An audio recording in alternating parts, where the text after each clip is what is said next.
Hi all 30 days fitness ಚಾಲೆಂಜಲ್ಲಿ day 10 ಇವತ್ತು morning empty ಸ್ಟೊಮಕ್ಕಲ್ಲಿ 1 ಗ್ಲಾಸ್ ಎಳ್ನೀರಿಗೆ ಓವರ್ನೈಟ್ ಸೋಕ್ ಮಾಡಿರೋ ಚಿಯಾ ಸೀಡ್ಸ್ ಹಾಕಿ ಕೊಡಿದೆ.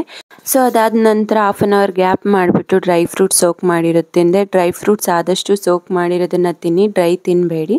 ಹಾಗೆ ಬ್ರೇಕ್ಫಾಸ್ಟ್ಗೆ 2 ಬ್ರೌನ್ ಬ್ರೆಡ್ಡು ಹಾಗೆ 2 ಎಗ್ ಆಮ್ಲೆಟು ಮತ್ತು mid morning 10 to 11 o'clock salad. ನಾನಿಲ್ಲಿ ರಾಜ್ಮಾ ಸಲಾಡ್ ತೊಗೊಂಡಿದ್ದೀನಿ, ಅದಕ್ಕೆ ವೆಜಿಟೇಬಲ್ಸು ಕುಕುಂಬರ್ ಎಲ್ಲ ಹಾಕಿದ್ದೀನಿ.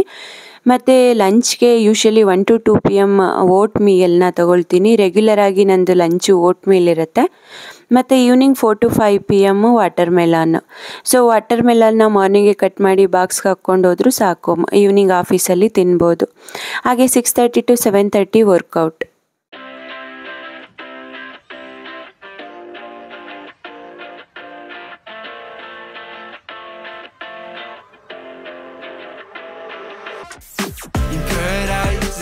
ಹಾಗೆ ನೈಟ್ ಡಿನ್ನರ್ಗೆ 120 ಗ್ರಾಮ್ ಅಷ್ಟು ರೈಸು, 1 ಎಗ್ಗು, ಕುಕುಂಬರ್ ಹಾಗೆ ಮಟನನ್ನು ತೊಗೊಂಡೆ. ಹಾಗೆ night before bed boil jeera water. ಇದಾಗಿತ್ತು ಇಂದಿನ ವಿಡಿಯೋ ಇಷ್ಟ ಆಗಿದರೆ ಲೈಕ್ ಮಾಡಿ, ಶೇರ್ ಮಾಡಿ, ಸಬ್ಸ್ಕ್ರೈಬ್ ಮಾಡಿ. Thank you.